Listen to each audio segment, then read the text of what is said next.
Zanimljivo je vidjeti koliko utvrde nestane u 100-tinjak godina. Prije samo 100-tinjak godina palas Dobre kuće se uzdizao gotovo do visine krovišta, što prikazuje prva fotografija snimljena 1905. godine. Danas, prepušten vremenu i zaboravu, polako nestaje iz naše povijesti, što prikazuje druga fotografija današnjeg stanja.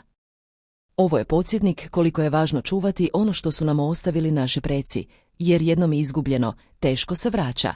Leksikon utvrda Hrvatske bilježi kako se ostaci Dobre kuće nalaze na vrhu strma Stožasta brda, koji je dubokim sedlom i strmim padinama odvojeno od susjednih južnih ogranaka Papuka. Riječ je o manjoj utvrdi višekutnog tlocrta, dimenzija oko 45 metara puta 29 metara, koja se sastoji od unutarnje utvrde ili jezgre na samom vrhu brda i utvrđenog predgrađa na sjevernoj, istočnoj i jugoistočnoj strani. Najstariji dio Dobre kuće jezgra je višekutnog tlocrta.